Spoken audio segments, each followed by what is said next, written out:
Bonjour à toutes et à tous et bienvenue pour ce premier webinaire dans le cadre des mercredis de l'orientation Région Sud, hashtag métier sur la silver economy en plein boom, comprendre les métiers du sanitaire et social. En attendant que vous vous connectiez toutes et tous, je vais vous réexpliquer un petit peu quels sont les objectifs de cette programmation de webinaire. Donc, ces mercredis de l'orientation Région Sud sont destinés à vous permettre de découvrir les secteurs d'avenir de la région, de vous présenter les différents parcours de formation et bien entendu de bénéficier de l'expertise de professionnels. À la droite de votre écran, vous avez un chat dans lequel vous allez pouvoir nous poser toutes les questions relatives à ce hashtag métier, donc sur la silver economy et plus particulièrement donc sur les métiers du sanitaire et social.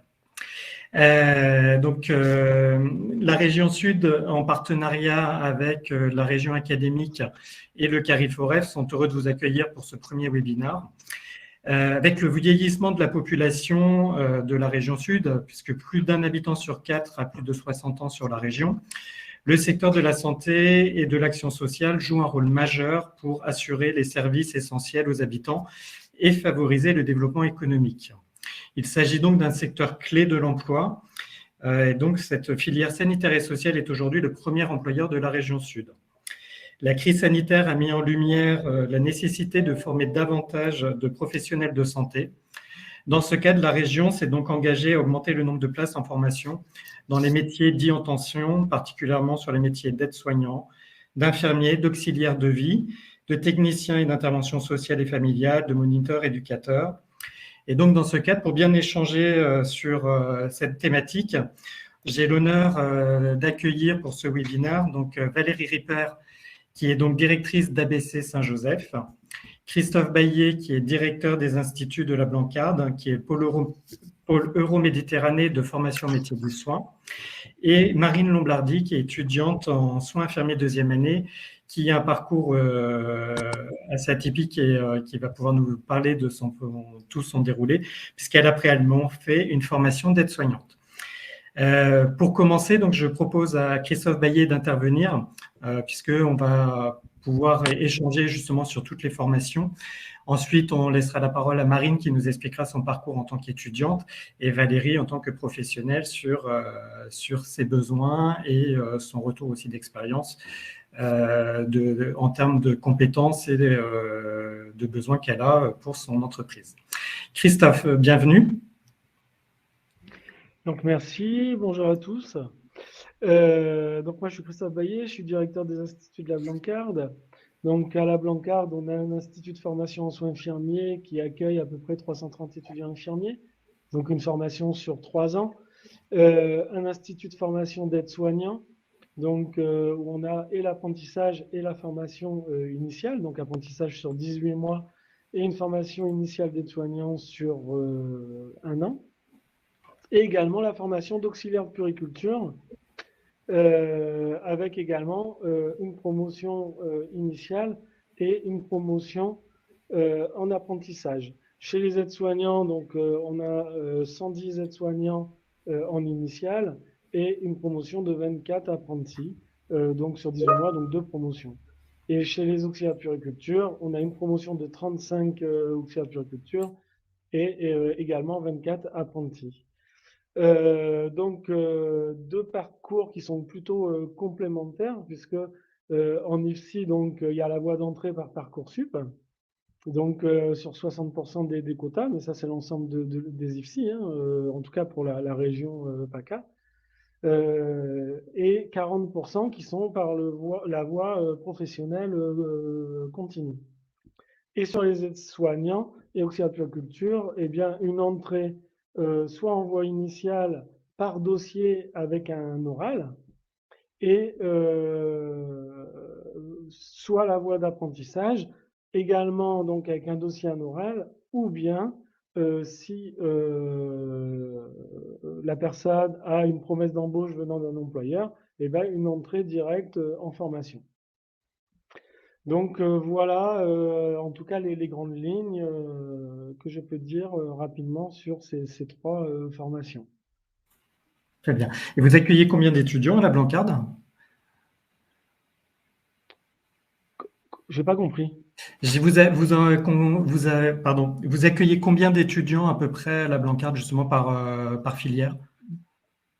Donc, c'est les quotas que j'ai dit, c'est-à-dire sur les IDE, on est à peu près à 330. D'accord, Sur les aides-soignants, on est à peu près à 160. Et chez les auxiliaires de puriculture, on est à peu près à 60. très bien. Marine, je vous propose de nous expliquer un petit peu votre parcours en fait de démarrage d'aide-soignant et maintenant vous êtes en deuxième année de soins infirmiers à la Blancarde. Oui, c'est exactement ça. Donc, bonjour à tous. Donc, je suis Marine Lombardi. Je suis étudiante en soins infirmiers en deuxième année sur l'IFSI de la Blancarde. Et j'ai commencé en fait par le métier d'aide-soignante. Moi, par la voie initiale, avec l'oral fait directement. C'était une formation sur 11 mois pour moi. Et ensuite, j'ai pratiqué le métier d'aide-soignante pendant un peu plus de 2 ans. Et je me suis directement rejoint et j'ai passé, j'ai pas passé je devais passer le concours, mais la crise sanitaire a fait autre chose et je suis passée moi du coup par la voie initiale pour entrer en études infirmiers et je suis en deuxième année actuellement. Alors pourquoi ce choix de vous orienter sur cette formation d'aide-soignante et puis maintenant ce parcours d'infirmière? Alors, je vais redire typiquement la phrase que j'ai dit à mon oral d'infirmière, mon oral d'aide-soignante, pardon. Quand on m'a posé bien évidemment cette question, pourquoi aide-soignante et pas infirmier? Je ne venais absolument pas de ce terrain-là. Je travaillais dans le service de la banque pendant 7 ans et je voulais absolument vraiment me diriger vers le soin et vraiment c'était j'ai eu l'opportunité de toucher vraiment le soin en étant accompagnée de personnes de ma famille qui sont infirmières et cadres de santé. Et j'ai tout simplement dit à mon oral, les pyramides ne se construisent pas par le haut de la pyramide, mais par les fondations. Du coup, je préfère être une bonne aide-soignante pour pouvoir être ensuite une bonne infirmière. Et pour moi, c'est vraiment un travail en binôme. C'est-à-dire que si on n'est pas une bonne aide-soignante, qu'on ne fait pas les bonnes choses, le métier d'aide-soignante, je pense qu'il n'est pas forcément très bien vu. On associe ça souvent et régulièrement aux soins de confort et de bien-être et pas souvent à autre chose. C'est-à-dire, c'est les toilettes et autre chose. Et ça s'arrête là. C'est pas du tout ça. Et je pense qu'il y a énormément de personnes qui ne connaissent pas réellement ce métier d'aide-soignante. Et s'il n'y a pas d'aide-soignante dans les établissements de santé, je pense que les soins ne seraient pas faits correctement. Malheureusement, c'est vrai, il faut le dire. Et là, je vais pas le manquer. C'est vraiment le côté d'être encore plus proche du patient et vraiment l'accompagner dans la continuité de ses soins vraiment plus approfondis qui m'a intéressée vraiment de devenir infirmière maintenant et d'être en deuxième année encore. D'accord. Donc, comment vous définiriez justement ce métier d'aide-soignante par rapport à ce que vous avez vécu et quelles sont, selon vous, un petit peu, quelles peuvent être les compétences ou la fibre un petit peu qu'il faut avoir, puisqu'on travaille quand même beaucoup sur l'humain. Alors, on travaille, bah oui, de toute façon, hein, on a des vies entre les mains. Pour être aide-soignante, il faut surtout avoir une bonne connaissance déjà. Bon après ça s'apprend peut-être sur le terrain. Je sais pas, je vais pas dire peut-être que Monsieur Bailly va me rejoindre sur ce que je dis, mais il faut avoir quand même un minimum de connaissances sur les pathologies pour être vraiment en binôme complet avec l'infirmière. Ensuite, pour une aide-soignante, c'est énormément la surveillance du patient. C'est-à-dire que les aides-soignantes, elles sont très très proches des patients. Elles sont dans l'écoute, elles sont dans le partage et il faut être vraiment dans la discussion pour comprendre le patient. Souvent, le patient, il va peut-être pas parler au médecin parce qu'il va peut-être pas le comprendre. Il va peut-être pas parler à l'infirmière parce que on a le statut de l'infirmière, elle vient piquer, il y a le ressort de la chambre. Et ensuite, il y a l'aide-soignante qui arrive. Et l'aide-soignante, elle va être là, proche, beaucoup plus proche du patient. Donc en fait, elle va pouvoir écouter ses dires et ses dires, elle va pouvoir les transmettre à l'ensemble de notre équipe. Et c'est ce qui fait vraiment cette continuité des soins et qu'on nous dit constamment dans ces métiers de soins, c'est vraiment l'écoute, l'écoute, l'écoute. C'est si un patient, on rentre dans une chambre, on le voit déjà, on voit visuellement qu'il va pas bien, il n'est pas forcément comme d'habitude, qui va pas va pas le verbaliser qu'il se sent mal, mais on va peut-être essayer nous de nos connaissances et de ce métier-là, de comprendre le pourquoi du comment. Ben, ce patient-là, il n'est pas forcément très très bien actuellement. Je dis patient, mais attention, il y a aussi également les résidents, hein, parce que les aides-soignantes, mais il y a également des personnes en maison de retraite. Ah. On a perdu Marine, donc je pense qu'elle va se reconnecter. Justement, peut-être Christophe, en complément de ce que nous disait Marine à l'instant, au niveau de la Blancarde, je pense qu'il y a tout aussi un dispositif d'accompagnement des étudiants qui sont dans vos formations sur justement cet accompagnement, cette notion un petit peu plus, l'accompagnement humain que vous pouvez apporter, et puis tout dans le volet formation, bien entendu, des étudiants, il y a le côté, on va dire, très technique, mais ensuite il y a l'accompagnement à la pratique. Oui. En fin de compte, par rapport à ce que vient de dire Marine, clairement, la relation communication fait partie de la base du métier, j'ai envie de dire, là, de tout métier, de façon du sanitaire, social, médico-social. L'aide-soignant, en pratique, eh bien, c'est le rôle propre infirmier qui est attribué à l'aide-soignant. Et l'aide-soignant, et là, chez les jeunes, d'où est l'importance de la motivation, c'est que quelqu'un qui cherche uniquement la part relationnelle, la différence entre les soins, l'infirmière et l'aide-soignant, en fin de compte, sur la part relationnelle, il y a très peu de marge. J'ai presque envie de dire même que quelqu'un qui veut faire que du relationnel, il a plutôt intérêt à s'orienter vers aide-soignant. Et donc, c'est ce qu'on cherche un peu dans les sélections, à repérer l'orientation. Il y a même des étudiants qui décident en fin de première année, des étudiants en soins infirmiers qui ont un très bon profil, très bon niveau, qui disent mais moi je veux pas être infirmière, c'est trop technique, c'est trop administratif. Moi je cherchais la relation avec le patient et la relation avec le patient, eh bien là moi je la trouve pas en étant infirmière.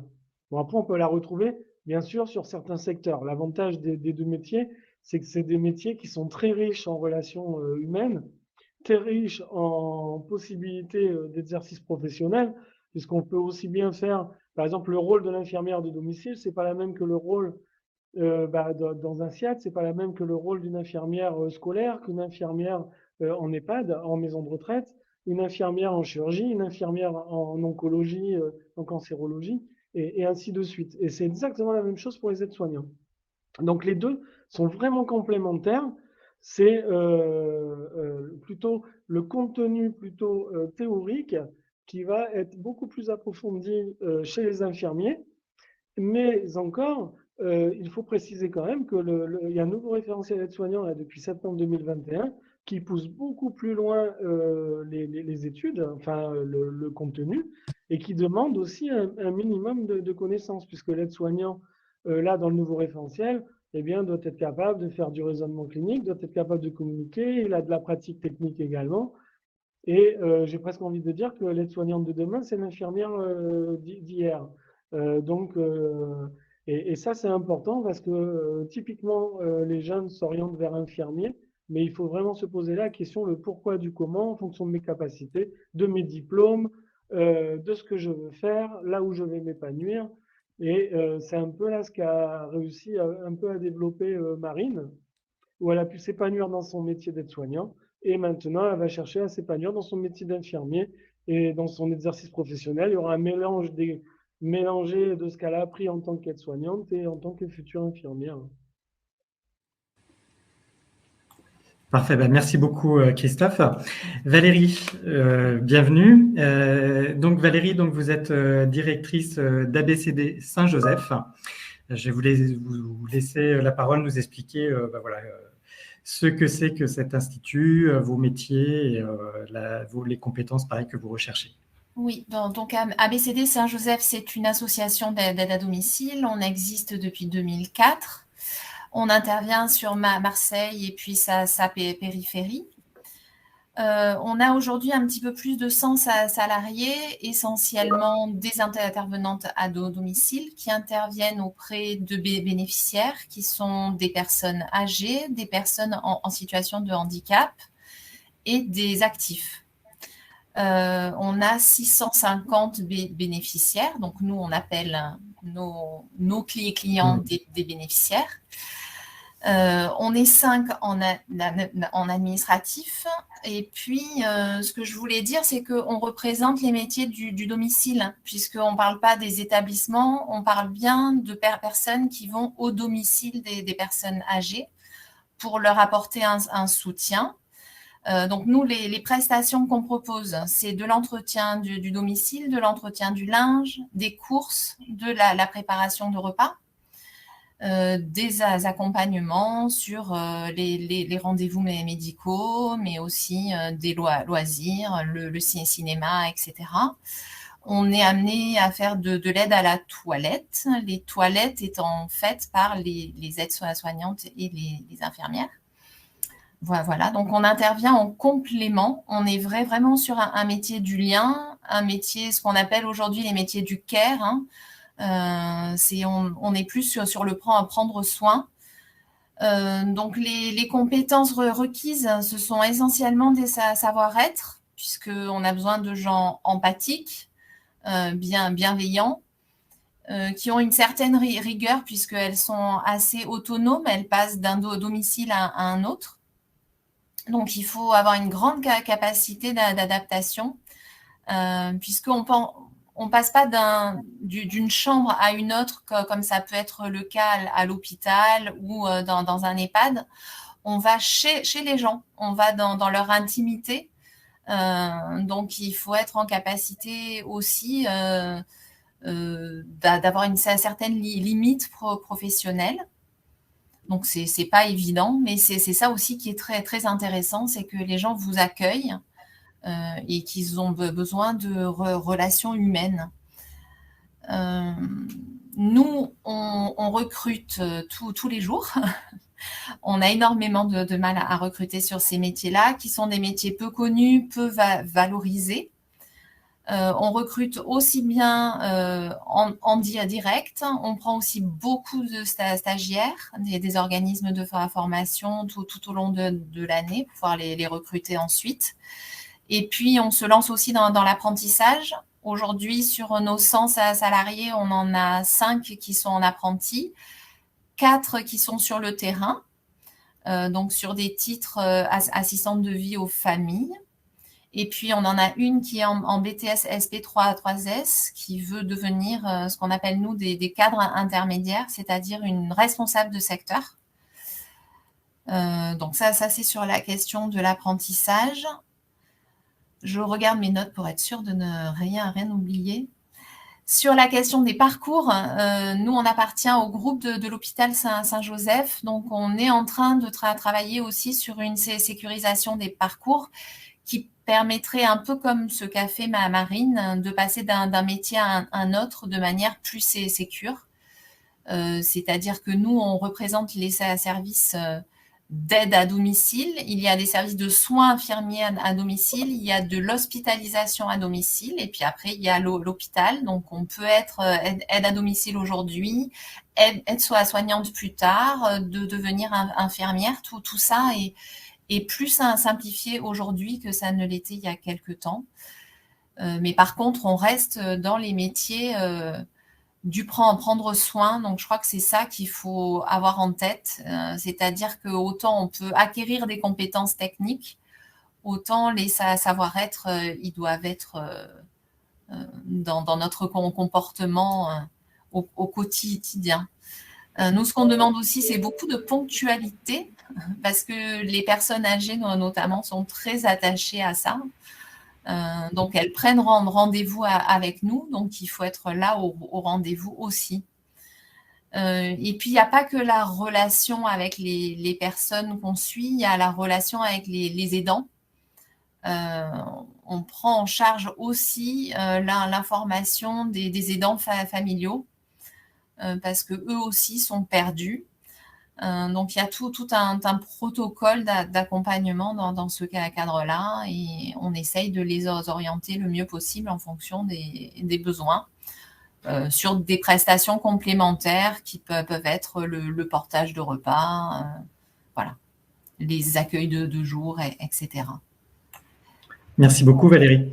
Voilà. Est-ce que justement, vous avez un petit peu une perception de vos besoins dans les années à venir, puisque c'est un secteur qui se développe énormément, et puis il y aura de plus en plus de besoins d'accompagnement à domicile. Donc, ce qui est clair, c'est que le souhait des personnes âgées, c'est de rester le plus longtemps possible à domicile. Ça c'est évident, c'est ce qui ressort de toutes les enquêtes.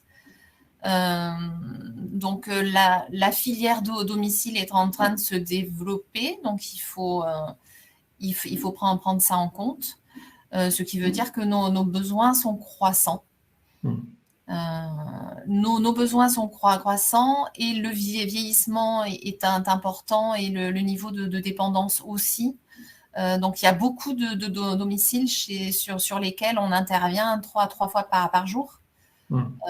Pour accompagner sur les instants de repas et de coucher. Très bien. Ce que je vous propose, c'est peut-être de répondre à quelques premières questions de la salle. Donc là, j'ai une première question pour savoir si on fait un bac pro ASSP, est-ce qu'on peut devenir auxiliaire de puériculture? Christophe, peut-être votre micro? Oui. Quels que soient les bacs, il y a toujours des possibilités. Après, sur le bac ASSP, en tout cas, c'est vrai qu'on dirige davantage vers les auxiliaires de puériculture ou les aides-soignants, parce que le message actuellement des conseillers d'orientation, eh bien, il est mal orienté, il est orienté vers infirmier, alors que les bacs ASSP, avec un bon bac ASSP, on peut faire une excellente année de formation d'auxiliaire de puériculture ou d'aide-soignant. Donc la réponse est oui, sans souci. En plus, la sélection est par un oral. Et auxiliaire de puériculture, d'emblée, s'il y a une promesse d'embauche en apprentissage, eh bien, on rentre directement en formation. D'accord, très bien. Alors là, c'est une maman qui pose la question. Ma fille est actuellement en seconde et souhaite devenir sage-femme. Pourriez-vous nous guider sur le parcours à suivre? Sage-femme, clairement, c'est la première année de médecine, passe l'AS, et puis après la sélection se fait directement en fin de première année entre odontologie, entre sage-femme, pharmacie, etc. Donc là, on est hors circuit IFSI. Ouais. Cependant, après, il y a des parallèles possibles. Quelqu'un qui est infirmier diplômé d'État peut retourner après, sous certaines conditions, directement en deuxième année de médecine. Très bien. Alors, quelles sont les formations du sanitaire et social dispensées dans la région et quels sont les métiers du sanitaire et social? Y a-t-il encore des concours pour accéder à ces formations? Et quelles formations sont accessibles via Parcoursup? Alors, il y a un peu plusieurs questions en une. En fait, sur les métiers du sanitaire et social, bon, on en a pas mal discuté déjà par rapport à aide-soignant et infirmier. Valérie également par rapport à ses besoins. Alors, peut-être que Valérie, vous voulez apporter des petits compléments d'information sur ou d'autres métiers qu'on n'a pas forcément évoqués? Il y a les métiers d'aide médico-psychologique qui sont intéressants. Il y a les métiers de technicienne de l'intervention sociale et familiale pour intervenir auprès des familles. Ce sont des métiers qui recrutent. Nous, on est plus sur auxiliaire de vie sociale ou assistante de vie aux familles. Mais il y a de nombreux métiers, les moniteurs éducateurs, les éducateurs spécialisés, tous ces métiers sont à la recherche de candidats. En fait, il y a beaucoup de demandes, mais en fait, le lieu de renseignement, c'est l'IRTS, c'est l'Institut régional des travailleurs sociaux, et qui forme 10 métiers sur l'aspect social, qui va de... Bon, l'AMP n'existe plus, hein, oui, c'est l'AES maintenant, et qui est un équivalent d'AS. D'ailleurs, la Blanquer travaille en partenariat avec l'IRTS, voir pour ce qu'on peut mettre en place de commun. Hein, c'est juste que l'AES est sur l'aspect plus social et l'aide-soignant sur l'aspect vraiment soins sanitaires. Par contre, on va dire que le parallèle des IFSI, eh bien, c'est l'IRTS, l'Institut régional des travailleurs sociaux, où dedans, vous allez trouver de l'AES jusqu'au CAFDES, jusqu'au chef de service, éducateur spécialisé, éducateur petite enfance, tout ce qui est social en fait. Et il y a encore des concours pour accéder à ces formations? Ces formations, en fin de compte, il y en a certains qui sont sous concours, mais c'est comme les AS, c'est avec un oral. Bon, après, là, je ne veux pas dire de bêtises. Et en tout cas, ce que je sais, c'est que pour les éducateurs, entre autres, c'est sur Parcoursup également. Comme les infirmiers, ils ont également, contrairement aux infirmiers, ils ont le maintien des oraux chez les éducateurs. D'accord. Et alors ensuite, on a une question sur justement la formation d'aide-soignante. Combien de temps de formation une aide-soignante doit-elle faire pour devenir infirmière? 3 ans. On reste sur nos 3 ans. Enfin, je me permets de prendre la parole, bien sûr, pardon. allez-y. Oui, tout à fait. Ça Vous me êtes concerne, dedans. parce que je suis aide-soignante. C'est 3 ans d'études. Dans tous les cas, c'est une première année, une deuxième année, une troisième année, même si on est aide-soignante. Mais là, je vais laisser parler mon directeur parce que je crois qu'on peut avoir des ECTS, non pas des ECTS, mais des partiels qui peuvent être enlevés par rapport à la formation aide-soignante pendant nos partiels. Oui, mais très peu. Ça correspond qu'à quelques heures. Donc, il faut partir sur 3 ans. L'aide-soignant, en fin de compte, il faut le prendre sous 2 formes. C'est-à-dire, c'est soit aide-soignant permet, en fin de compte, quand on est moyen à l'école, de permettre un tremplin pour après aller vers Parcoursup, c'est-à-dire une acquisition de maturité, de connaissances, de vocabulaire professionnel, de posture, puisqu'on a beaucoup parlé de posture d'ailleurs, et de relations communication. Et entre quand on a 18 ans et 20 ans, ça peut changer la donne. Et puis, la deuxième solution, c'est le tremplin, c'est-à-dire 3 ans d'expérience, permet de rentrer sous 2 formes, soit par Parcoursup par le biais de son bac, soit de rentrer par le biais de la sélection avec une épreuve de maths d'une demi-heure, une épreuve de français d'une demi-heure et un oral. Juste pour donner un peu la différence, Parcoursup, 12 000 candidats, je donne pour la Blancarde. Bon, sur le groupement, on a 12 000 candidats pour 60 places. Et sur le concours de la voie professionnelle continue, eh bien, on a eu 100 candidats pour 40 places. Donc, autant vous dire que la formation professionnelle continue a tout son intérêt également.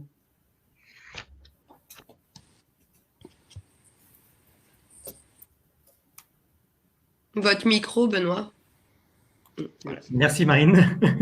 Oui, il y a une autre question pour être auxiliaire de puériculture. Faut-il mieux faire un bac pro ASSP ou un bac techno SSDT? Eh ben, ça, j'ai répondu juste avant. Ouais. Les 2 bacs sont possibles. C'est la notion de motivation qui va faire la donne. Et puis, comment va la personne a monté son projet professionnel pour l'oral. C'est pas le bac qui va faire la différence, en fait. Donc là, c'est la même approche parce que on a une question sur le bac STMG. Et si on se souhaite se réorienter en études d'infirmière, est-ce qu'il est possible de le faire? Alors, c'est mon bac. Voilà, donc la preuve. Donc voilà. Et je suis bien placée pour en parler parce que c'était mon ancien bac. Enfin, moi, c'était STGM.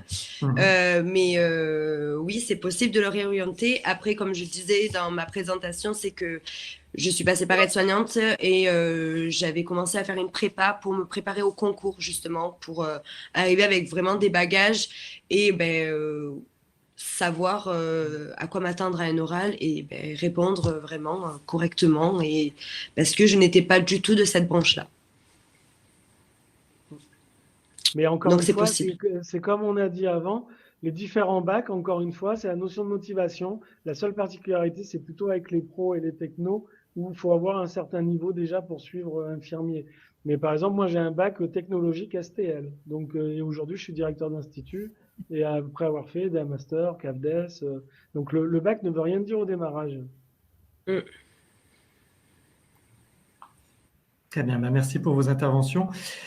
Peut-être aussi, parce que sur les métiers sanitaires et sociaux, donc on a beaucoup parlé justement des formations liées plutôt aux soins, mais il y a aussi dans vos structures, dans vos associations et entreprises, et là je me tourne un peu plus vers Valérie, il y a aussi des besoins plutôt sur les fonctions dites support.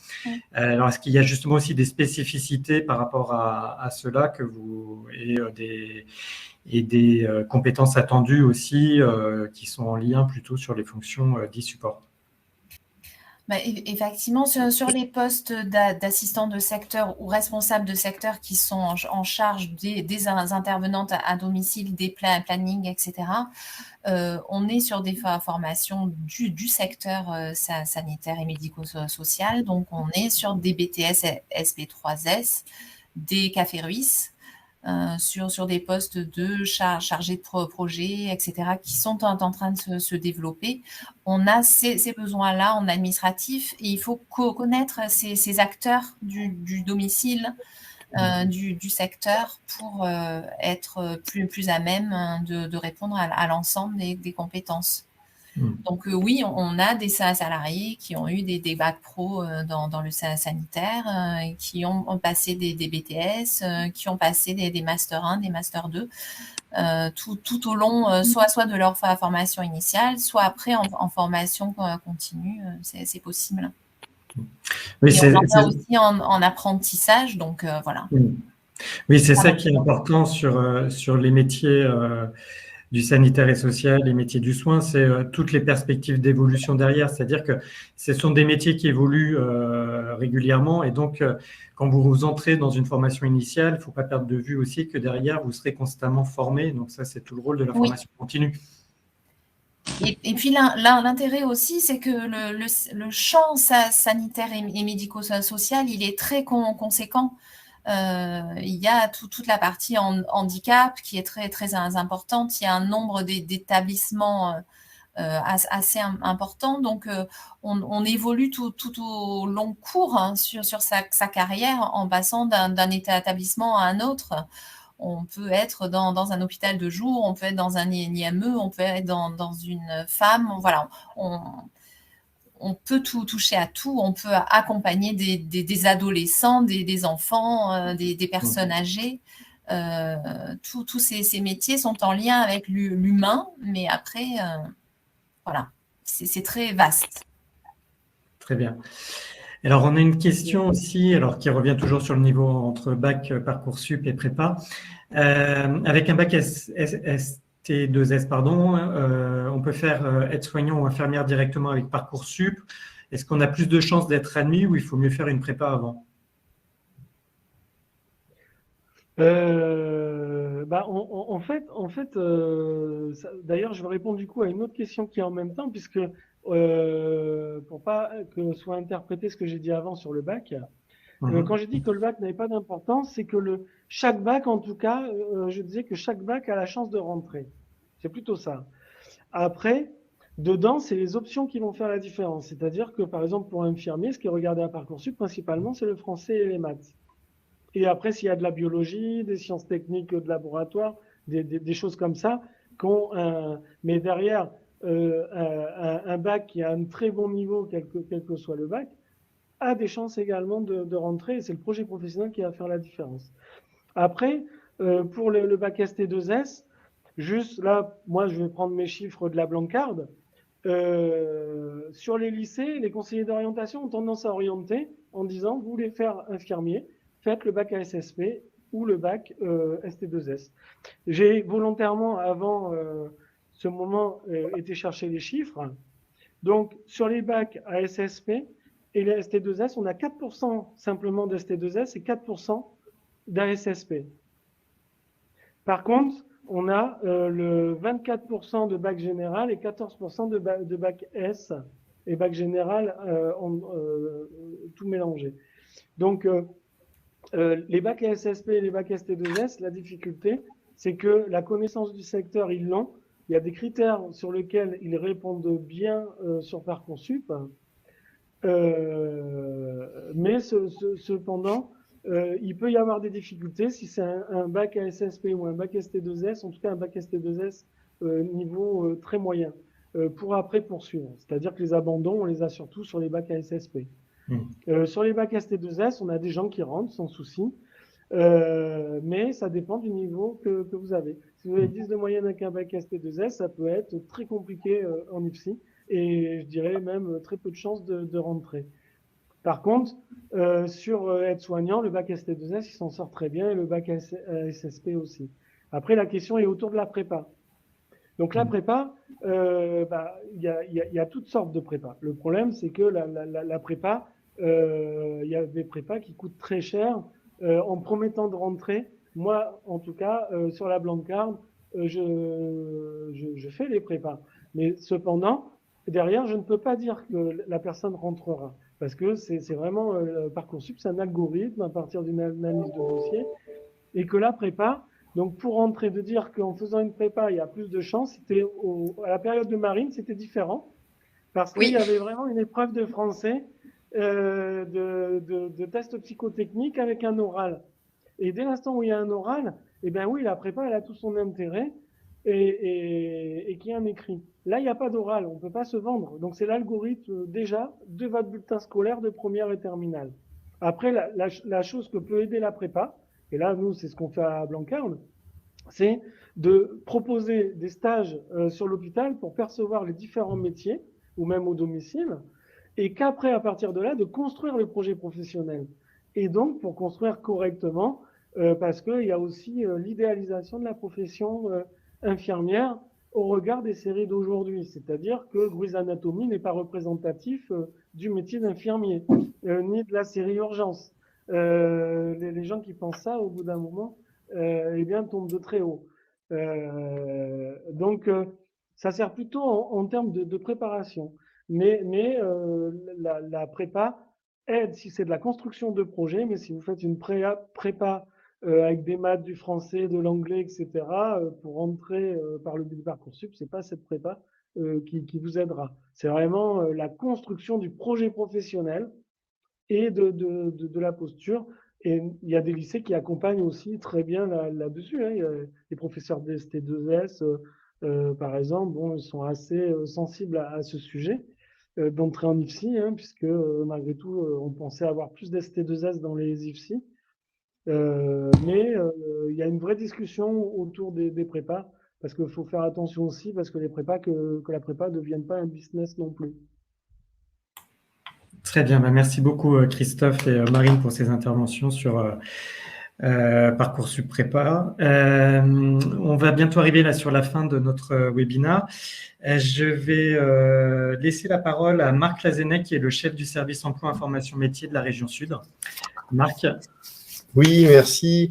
Écoutez, voilà, j'étais présent avec vous, mais j'avais éteint la caméra pour écouter et remercier. Je souhaitais remercier les intervenants, les trois, pour la qualité voilà, de vos propos et des interventions et des remarques aussi que vous avez pu apporter aux questions de chacun des parents ou des présents. Bien évidemment, remercier les participants, vous êtes nombreux. C'est ce premier webinaire qu'on a souhaité développer avec AEF et puis en lien avec les services académiques. L'idée pour nous, l'objectif, c'est à la fois de donner à voir la réalité des métiers, des formations, de manière à ce que chacun puisse faire des choix éclairés dans une période toujours complexe en matière d'orientation. Là encore, lutter contre toute autocensure, hein, c'est ce que M. Baillet a pu évoquer aussi à travers des exemples. Les filières sont ouvertes, les voies sont possibles. Mme Ripper en a témoigné, ainsi que Marine. Et pour nous, il est important du point de vue de la région, dans notre compétence qui est d'informer sur les métiers et les formations, de mettre en présence la réalité des métiers avec les élèves, les parents et les questionnements qui ont cours. Donc, ce premier webinaire en appellera d'autres. Vous avez vu certainement sur le programme qu'on traite d'une thématique à chacun des 10 mercredis dans l'année. Ils vous seront accessibles, hein, bien sûr, en replay. Et pour nous, on crée comme ça un catalogue de manière à pouvoir répondre à vos attentes, à vos besoins, à vos questions. Donc, n'hésitez pas à l'issue du webinaire à nous faire part aussi de voilà, vos autres questions que vous n'auriez pas posées, vos frustrations, les limites qu'on a pu rencontrer. On expérimentait aujourd'hui cette démarche avec cette volonté de répondre au mieux à vos besoins.